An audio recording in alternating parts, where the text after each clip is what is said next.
स्थानिक स्वराज्य संस्थेच्या निवडणुकीच्या पूर्वीच आता ठाण्यामध्ये बिगुल वाजायला सुरुवात झालेली आहे। ठाण्यामध्ये विविध ठिकाणी आता भाजपच्या वतीने बॅनरबाजी करण्यात आलेली आहे। भाजपचे पदाधिकारी अखिलेश कदम यांच्या वतीने थेट आता बॅनरबाजी या ठिकाणी करण्यात आलेली आहे। काही दिवसापूर्वी कार्यशाळा जी आहे ती इच्छुकांची उमेदवारांची जे कार्यशाळा पार पडण्यात आली आणि त्याच्यामध्ये चप्पा चप्पा भाजपा आपकी बार 70 पार अशा प्रकारचा नारा या ठिकाणी देण्यात आला होता। आणि याचबरोबर आता त्याच चिती बघायला गेले तर या ठिकाणी ठाण्यामध्ये आता विविध ठिकाणी या ठिकाणी बॅनरबाजी करण्यात आली आहे। ठाण्याचा विकास चप्पा चप्पा सर्वत्र दिसेल, फक्त आणि फक्त भाजपा।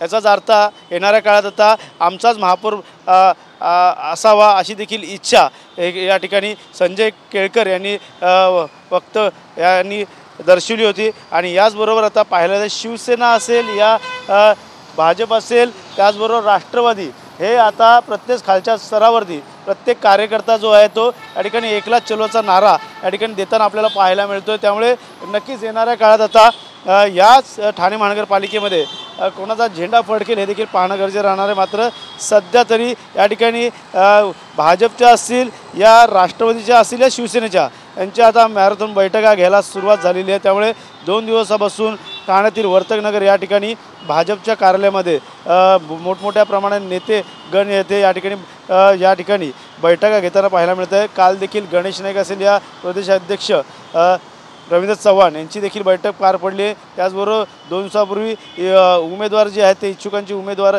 जे ते कार्यशाळा या ठिकाणी पार पडली होती आणि त्याच कार्यशाळेमध्ये भाजपचे आमदार संजय केळकर आणि निरंजन डावखरे यांनी या बैठकीमध्ये इच्छुकांचे जे आहेत ते फॉर्म जे आहेत ते या ठिकाणी भरून त्यांची चाचणी करणार आहे। मात्र येणाऱ्या काळात देखील आमचाच महापौर बसावा अशी इच्छा देखील संजय केळकर यांनी व्यक्त केली होती। त्यामुळे या कार्यशाळेच्या नंतर शिवसेनेने देखील बैठक घेतली होती आणि त्या ठिकाणी भाजपवरती नाराजी सूर उमटताना आपल्याला खालच्या पातळीचे माजी नगरसेवकांना दिसून आलं होतं। मात्र आता येणाऱ्या काळात आता राष्ट्रवादी अजित पवार गट असेल या शिवसेना असेल भाजप असेल युतीत असून सुद्धा देखील आता या ठिकाणी एकला चलोचा नारा यांच्याकडनं देताना आपल्याला पाहायला मिळतं। मात्र वरिष्ठ पातळीवरती युती म्हणून लढावी असं देखील संकेत या ठिकाणी देण्यात आले। मात्र आता कार्यकर्त्यांना खालच्या पातळीवरती कशाप्रकारे आता समजूत काढतील वरिष्ठ हे देखील पाहणं गरजेचं। मात्र येणाऱ्या काळात आता स्थानिक स्वराज्याच्या निवडणुकामध्ये कोण बाजी मारतं आणि कशाप्रकारे युतीमध्ये खिंडार पडते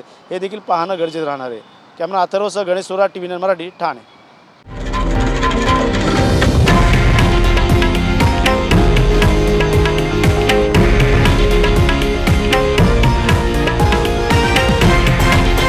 हे आहे देशातील नंबर 1 न्यूज नेटवर्क आणि आपण पाहत आहात TV9 मराठी, एकमेव।